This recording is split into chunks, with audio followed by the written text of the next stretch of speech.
பேரலை நேருக்கு வணக்கம். இன்றைய நேர்காணலில் திமுகவிலிருந்து திருமிகு ஸ்ரீநிதி அவர்கள் இருந்திருக்கிறார். அவரோடு பேசலாம். வணக்கம் மேம். வணக்கம் சந்தோஷ். சமீபத்துல பாத்தீங்கன்னா அமைச்சர் கீர்த்தனா அவர்கள் ஒரு பள்ளியில போய் ஆய்வு மேற்கொள்ளும் போது ஒரு குழந்தைக்கு இங்கிலீஷ் பேசவே வரல, அதனால நீங்களே ஒரு கான்வர்சேஷன் வச்சுக்கணும்னு சொல்லி ஆசிரியர் கிட்ட பேசின வீடியோக்கள் எல்லாம் ஷேர். அதை இன்னைக்கு முன்னாள் கல்வித்துறை அமைச்சரான அன்பில் மகேஷ் அவர்கள் ஷேர் பண்ணி, லாஸ்ட் பெஞ்சுன்னு பேசக்கூடியவர்கள் வகுப்பறைக்குள்ளேயே போயிருக்க கூடாது, தான் நினைப்பதுதான் அங்க நடக்கணும் அப்படிங்கிற விஷயத்த அவரு அந்த தன்மையை அவர் வெளிப்படுத்துறாருன்னு சொல்லி பதிவு பண்ணியிருந்தாரு.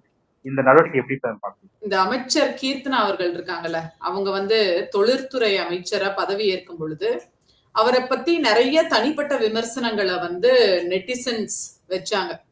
அதாவது அவர் போட்டிருக்க உடை சரியில்லை, அவருடைய ஆங்கிலத்துல பல்வேறு குறைகள் இருக்கு. இன்ஃபேக்ட் சில மேகசின்ஸ்ல எல்லாம் என்ன எழுதியிருந்தாங்கன்னா, தமிழ்நாடு இண்டஸ்ட்ரி மினிஸ்டர் ஹீங்கிற இடத்துல ஹிஸ், டூங்கிற இடத்துல டஸ்ன்னு சொல்லி பேசுறாங்கன்னு சொல்லி அவருடைய ஆங்கிலத்தை குறை சொன்னாங்க. அப்ப ஆங்கிலம்ங்கிறது அறிவு கிடையாது அப்படின்னு சொல்லி, என்னதான் ஒரு எதிர்கட்சி அமைச்சரா இருந்தாலும் பல பெண்கள் நாளா அவருக்கு சப்போர்ட் பண்ண, ஆங்கிலம்ங்கிறது அறிவு கிடையாது, எதிர்கட்சியா இருந்தாலும் ஒரு ஆக்கப்பூர்வமான அரசியலை நம்ம பண்ணணும், தொழிற்துறைக்கு அவங்க முதலீடு கொண்டு வரலன்னா அதை பத்தி நம்ம பேசலாமே தவிர அவங்களுடைய ஆங்கிலத்தை பத்தி நம்ம பேசக்கூடாது. என்னவா இருந்தாலும் ஒரு கிராம பின்னணியில இருந்து அமைச்சரா இருக்க, இளம் வயது அமைச்சரா இருக்காங்கன்னு சொல்லிதான் எல்லாருமே அந்த மாதிரி ஒரு நாகரிகமா தான் விமர்சனமா கீர்த்தனா அவர்கள் மேல வச்சோம். ஆனா இன்னைக்கு என்னடா இது, அவங்களே இந்த மாதிரி பிஹேவ் பண்றாங்களேங்கிறது தான் இன்னைக்கு காலையில் அவங்களுடைய அவங்களுடைய ஆய்வு அதுதான் காமிச்சுது. ஸோ ஃபர்ஸ்ட் கொஸ்டினே அந்த வீடியோவை பார்க்கும்போது, இவங்க தொழிற்துறை அமைச்சர் தானே, அவங்களுக்கு ஸ்கூல்ல என்ன வேலைங்கிறதே முதல்ல பொதுமக்களுக்கு புரியல. ஏன்னா தொழிற்துறையில அவங்க என்ன பண்ணிட்டாங்க, ஏன்னா எடுத்த உடனே அவங்க அமைச்சரான உடனே அவங்க பண்ணது ஒரு ரீல் போட்டாங்க. அந்த ரீல் எதுக்குன்னு கேட்டதுக்கு, அந்த ரீல் மூலமா, அந்த வீடியோ மூலமா நாங்க இன்வெஸ்டர்ஸ் எல்லாத்தையும் இன்வெஸ்ட் பண்ண வைக்க போறோம் அப்படின்னு சொல்லி சொன்னாங்க. அதுக்கப்புறம் ராயல் என்ஃபீல்டு பத்தி கேட்கும் போது, நீங்களே போன் பண்ணி கேட்டுக்கோங்க, அந்த மாதிரி அப்பவே ஒரு பிரஸ் கிட்ட ஒரு ஆணவ பேச்சு தான் அவங்க கிட்ட இருந்து வெளிப்பட்டது. அப்ப தொடர்ந்து இப்படி இன்னைக்கு ஒரு அரசு பள்ளியில அதுவும் அவங்க கேட்ட கேள்வி என்னங்கிறத பாக்கணும்ல. ஆங்கிலம்ங்கிறத தாண்டி ஒரு அரசு பள்ளியில எல்லா பின்னணியில இருந்து தானே மாணவ மாணவியர் படிப்பாங்க, அதுவும் பொருளாதார பின்தங்கிய மாணவர்களும் வருவாங்க. அந்த இடத்துல நீங்க அந்த வீடியோ பாத்தீங்கன்னா தெரியும். இன்ஃபேக்ட் சொல்ல போனா எல்லா எஜுகேட்டர்ஸ், பேரண்ட்ஸ், சைக்காலஜிஸ்ட் எல்லாருமே இந்த வீடியோவை பார்க்கணும். ஏன்னா அந்த குழந்தையோடைய உளவியல் எவ்வளவு பாதிப்புக்குள்ளா இருக்கும். அத்தனை மீடியாக்களை வச்சு, சேனல்களை வச்சு அவங்க திருமிகு கீர்த்தனா அமைச்சர் அவர்கள் பேசுறாங்க. அதுவும் அந்த அந்த கொஸ்டின் ஷீ சோஸ், அதுதான் நான் சொல்றேன். First what is your father அப்படின்னு கேக்குறாங்க. அதுக்கு அந்த குழந்தை தன்னுடைய தந்தையோடைய பேரை சொல்லுது. அது அவங்களுக்கு பத்தல. அங்கதான் அந்த ஆணவ திமிரு, அந்த அமைச்சருங்கிற ஆணவமா என்னங்கிறது தெரியல. அது எங்க இருந்து இந்த விஜய் அவர்களுடைய அமைச்சர்கள் எல்லாம் பாத்தீங்கன்னா, திடீர்னு பதவி ஏற்றதுக்கு அப்புறம், அவங்க அண்ணன் சிஎம் ஆனதுக்கு அப்புறம், அதுவும் இவங்க அமைச்சர் ஆனதுக்கு அப்புறம் ஆதவர்ஜுன் ஆகட்டும், இந்த கீர்த்தனா அவர்கள் ஆகட்டும், எங்க இருந்து இந்த ஆணவ பேச்சு வருதுன்னு தெரியல. அந்த குழந்தைய நிப்பாட்டி what is your father's profession பர்டிகுலரா அந்த அதிகாரிகளை வச்சு திரும்ப ஒரு கேள்வி கேட்கிறாங்க. அப்ப அந்த மாதிரி ஒரு அரசு பள்ளியில எல்லா குடும்பத்துல இருந்தும் குழந்தைங்க வரும்போது அந்த வாட் இஸ் யுவர் ஃபாதர்ஸ் ப்ரொஃபஷன்னு கேட்கணும்னு என்ன அவசியம்? அதுக்கு அந்த குழந்தை தயங்கி பதில் சொல்லுது. சோ இன்டென்ஷன் அந்த குழந்தையோடைய ஆங்கிலத்தை மட்டும் கம்மி பண்றது இல்ல. அப்ப அந்த குழந்தைய அந்த இடத்துல ஒரு அன்கம்ஃபர்டபுளான சிச்சுவேஷன்ல. அண்ட் இன்னொன்னு சந்தோஷ், இப்ப நம்ம ஒரு 3 பேர் இருக்கிறோம்னு வைங்களேன். இப்ப நம்ம 2 பேருக்கு ஆங்கிலம் தெரியுது, இன்னொரு நபருக்கு தமிழ் தான் தெரியுதுங்கிறப்போ அந்த இடத்துல நம்ம 2 பேரும் ஆங்கிலம் பேச மாட்டோம். ஏன்னா அதுதானே உளவியல், அதுதானே ஒரு மனித இயல்பு. 3 பேருக்கு தெரிஞ்ச லாங்குவேஜ் தானே பார்க்கணும். சோ அங்க கொஸ்டின் எனக்கு இந்த லாங்குவேஜ் தெரியுங்கிறது இல்ல. அப்ப அந்த மாதிரி எல்லா மீடியா சேனல்லையும் வச்சு ஷேம் பண்றாங்க. அந்த குழந்தையோட ஃபாதர் ப்ரொஃபஷன் என்னன்னு கேட்க வேண்டிய அவசியம் என்ன? இது உங்க துறையே கிடையாது, அப்புறம் எதுக்கு இந்த மாதிரி கேள்விகள்? ஏன்னா தொடர்ந்து இந்த விஜய் அவர்களுடைய அரசு பாத்தீங்கன்னா இந்த குழந்தைகளை வச்சு just leave our children alone அப்படின்ற அளவுக்கு தான் இருக்கு. ஏன்னா எல்லா கிளாஸ் ரூம்லயும் விஜய் அவர்களுடைய படத்தை மாட்டி இன்னைக்கு என்ன பாட்டு பாடுறாங்க கிளாஸ் ரூம்ல? சினிமா பாட்டு தானே, விஜய் சினிமா பாட்டை பாட வைக்கிறாங்க. எங்க விஜய் அண்ணா வாழ்கன்னு சொல்ல வைக்கிறாங்க. அந்த மாதிரி ஸ்கூலுக்குள்ள இவங்களுடைய அட்ராசிட்டிஸ் தாங்க முடியல. அண்ட் அமைச்சர்கள் அமைச்சரான ஒரு ஆணவத்துல இந்த மாதிரியான செயல்களை பண்ணுவது வந்து இது வந்து ஒரு ரொம்ப ஒரு ஆபத்தான போக்கு. தமிழ்நாடு மாணவர்களை வந்து ஒரு ஆபத்தான பாதையில தான் எடுத்துட்டு போறாங்க.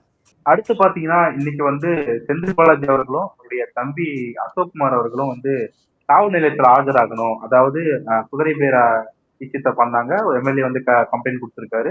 அதுக்கு அதோட லீட்ல வந்து இவங்க தான் இருக்காங்கன்னு சொல்லி குற்றம் சாட்டப்பட்டது. இன்னைக்கு வந்து செந்தில் பாலாஜி அவர்களும் அவருடைய தம்பி அவர்களும் ஆஜராகவில்லை அப்படிங்கிற விஷயத்த பார்த்தோம். காவல்துறை வந்து என்ன விளக்கம் கொடுக்குறாங்கன்னா, இனிமேல் நீங்க ஆஜராகணும்னா அடுத்த கட்ட நடவடிக்கை பாயும் அப்படிங்கிற விஷயத்த வந்து விளக்கமா அளிச்சிருக்கு. ஏன் ஆஜராகவில்லை அப்படிங்கிற கேள்வி இருக்கு. உண்மையாலுமே அவர் மேல அக்யூசேஷன் வந்து தீவிரமாக இருக்குது. அதனாலதான் வந்து ஆஜராகவில்லையா அப்படிங்கிற கேள்வி இருக்கு. எப்படி புரிஞ்சுக்கலாம்?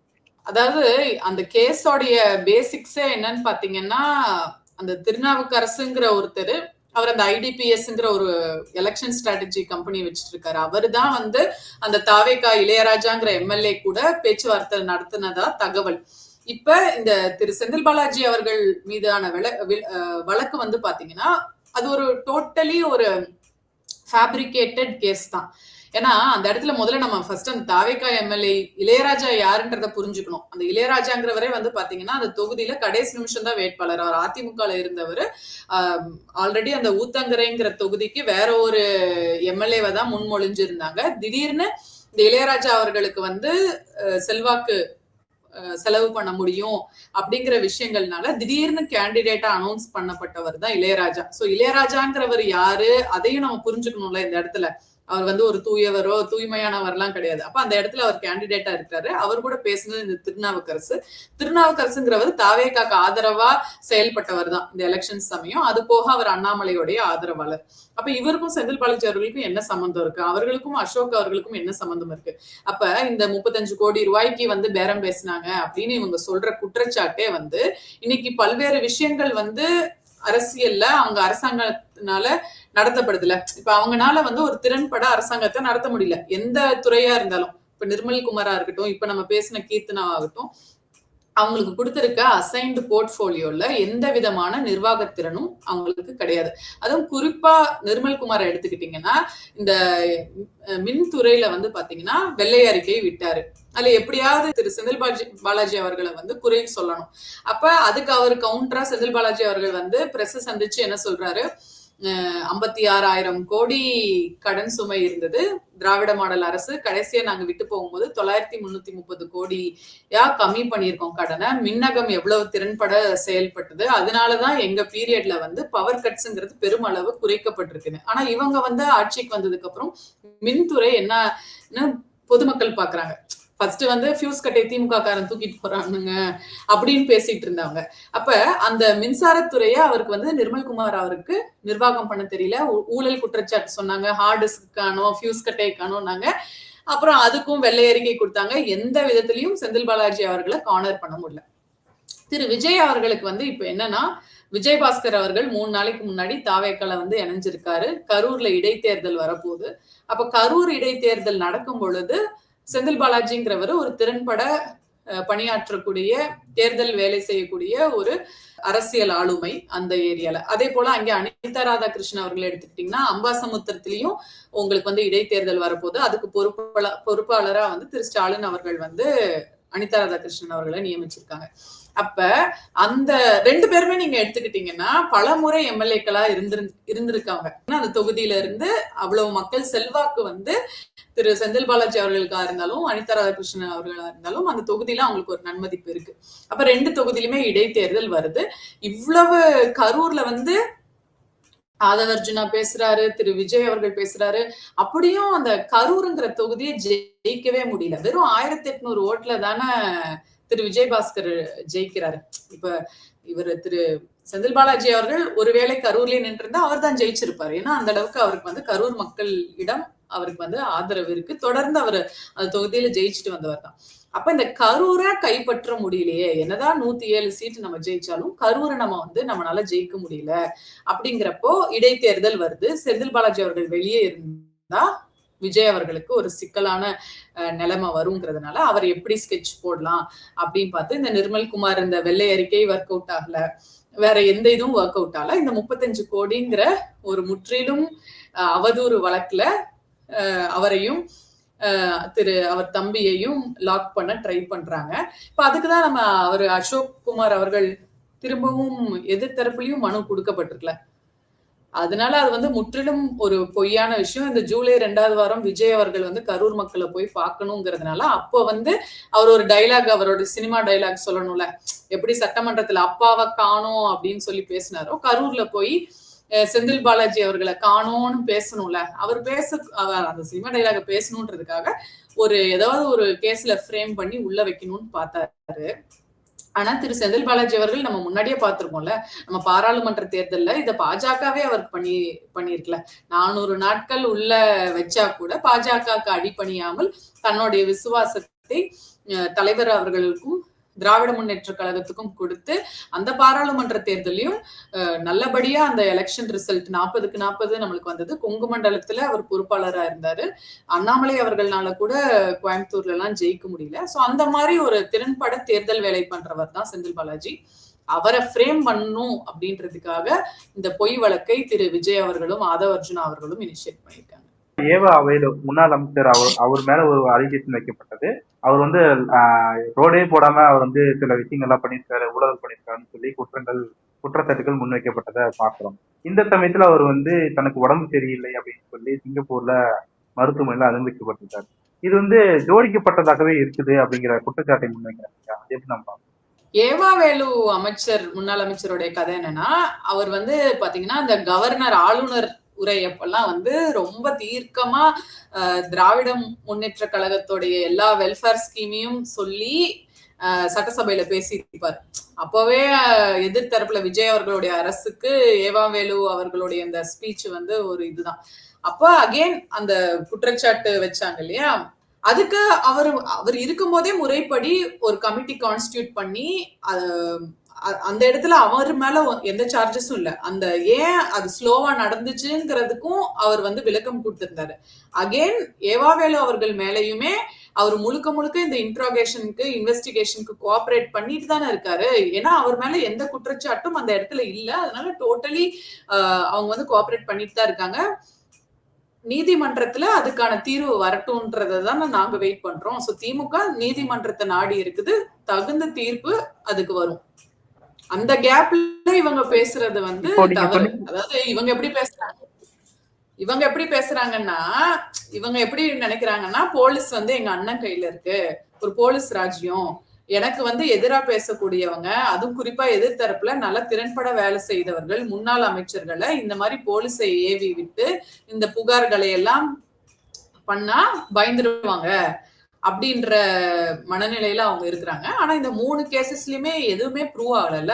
அண்ட் இன்வெஸ்டிகேஷனுக்கு லீகலி அவங்க கோஆபரேட் பண்ணிட்டு தானே இருக்காங்க. So we will see it in the court. அப்படி சொல்ல போனா ஆதவ் அர்ஜுனா மேலையும் தான் நாங்க இன்னைக்கு இனிஷியேட் பண்ணிருக்கோம். ஏன்னா நாளைக்கு வந்து அது உச்ச நீதிமன்றத்துல வந்து அந்த வழக்கு வருது. ஆதவ் அர்ஜுனா வந்து என்ன மாதிரியான வார்த்தைகளை பயன்படுத்தினார் மேடையிலங்கிறது உங்களுக்கே தெரியும். அப்ப நாளைக்கு அவங்க என்ன பண்ண போறாங்கிறத நம்ம பொறுத்திருந்து பார்க்கணும். இப்போ நீங்க சொன்னீங்க இடைத்தேர்தல் எங்கெல்லாம் நடக்குதோ அங்க வந்து பொதுவாக இருக்கக்கூடியவர்கள் வந்து டார்கெட் செய்யப்படுறாங்க அப்படின்னு சொல்லி. கடந்த சனிக்கிழமை பாத்தீங்கன்னா ஆஸ்டின் அவர்கள், அதாவது கன்னியாகுமரி தொகுதியுடைய எம்எல்ஏ, திமுக எம்எல்ஏ ஆஸ்டின் அவர்கள் வந்து என்கிட்டயுமே அவங்க பேரம் பேசுறாங்க அப்படிங்கிற விஷயத்த அவர் குறிப்பிடுறாரு. அதையே வந்து திமுக தீவிரமா எடுத்துட்டு போகல அப்படிங்கிற விஷயம் எப்படி பாக்குறது? ஆமாங்க. இப்ப அவங்களுக்கு எப்படின்னா, விஜய் அவர்களுக்கு வந்து இப்ப அந்த 106 107 சீட் தான் இருக்குன்னா அவர்களுக்கு தன்னுடைய கூட்டணி கட்சி மேலேயே ஃபர்ஸ்ட் நம்பிக்கை இல்லை. ஏன்னா இது ஒண்ணும் கொள்கை கூட்டணி எல்லாம் கிடையாது. அது தேர்தலுக்காக, இன்னும் சொல்ல போனா தேர்தலுக்கு அப்புறம் ஏற்பட்ட ஒரு கூட்டணி தான். அப்ப என்னைக்கு வேணா இவர்களுடைய முடிவுக்கு கூட்டணி கட்சிகள் மாறி செயல்படும் அப்படின்றது. இன்னொன்னு, அவங்களுக்கு தாவேகா எம்எல்ஏக்கள் மேலேயே நம்பிக்கை இல்லை. நாங்க என்னமோ பேரம் பேசுறதா சொல்றோம். எங்களுக்கு பேரம் பேசணுங்கிற அவசியம் என்ன? செந்தில் பாலாஜி அவர்களுக்கும் தாவேகா எம்எல்ஏக்கும் என்ன தொடர்பு? அவர் என்ன தாவேகால இருந்தா திமுக வந்தாரு? அப்ப அங்க அவர்களுக்கு தாவேகா ஆதவ் அர்ஜுனா அவர்களுக்காகவும் விஜய் அவர்களுக்கும் தாவேகா எம்எல்ஏக்களுக்கு மேலேயே ஒரு பெருமளவு நம்பிக்கை இல்லை. எப்ப வேணா ரிசைன் பண்ணிட்டு போவாங்கன்னு அவங்க நினைக்கிறாங்க. அண்ட் இன்னொன்னு வந்து அதனாலதான் அதிமுகல இருந்து பெரும் வாரியான மக்களை ஊழல் குற்றச்சாட்டு இருந்தாலும் எடுத்துக்கிறாங்க. அப்ப இந்த மாதிரி ஆள் சேர்ப்பு வேலையெல்லாம் அவங்கதான் செஞ்சுட்டு இருக்காங்க. அப்ப திமுகல இருக்கிறவங்கள அவங்க வந்து இப்படிதான் ட்ரை பண்றாங்க வருவாங்களான்னு. ஆனா திராவிட முன்னேற்ற கழகத்துல இருக்கக்கூடிய உறுப்பினர்கள் வந்து கொள்கை ரீதியா இங்க இருக்கிறவங்க. இப்ப அவங்க ஏன் அவங்க எம்எல்ஏ பதவி ரிசைன் பண்ணிட்டு போகணும்? இப்ப அதிமுகல இருக்கிறவங்க ரிசைன் பண்ணிட்டு போறாங்களா? அவங்களுடைய சுய லாபத்துக்காக அவங்க போறாங்க அந்த இடத்துல. இங்க வந்து எங்களுக்கு கொள்கை சரியான விதத்துல இருக்கும்போது, எங்களுக்கான தலைவர் வழி நடத்துறதுக்கு திறன்பட இருக்கும் பொழுது, நாங்க எதுக்கு தாவேக்காக்கு போகணும்? எங்களுக்கு என்ன அவசியம் இருக்கு? இந்த குதிரை பேரத்துக்கு தொடர்ந்து எதிர்த்து குரல் கொடுக்கிறவங்க நாங்க. அப்ப நாங்க ஏன் அந்த இடத்துக்கு போகணும்? அப்ப அவர் வந்து விஜய் அவர்கள் வந்து தன்னுடைய ஆட்சி மேல, தன்னுடைய எம்எல்ஏக்கள் மேல அவருக்கே வந்து ஒரு பாதுகாப்பு இல்லாத நிலைமைங்கிறதுனால, இந்த நம்பிக்கை இல்லாததுனால, தொடர்ந்து எல்லா கட்சியில இருந்தும் எங்க எதிர்க்கட்சி தலைவர் சொல்ற மாதிரி எம்எல்ஏக்களை பேனிக் பையிங் பண்ணிட்டு இருக்காரு. ஓகே தோழர். இந்த சூழல் குறித்து பல்வேறு முக்கியமான விஷயம் பார்த்தீங்க. உங்களுடைய நேரத்திற்கும் கருத்துக்கும் மிக்க நன்றி. நன்றி சந்தோஷ்.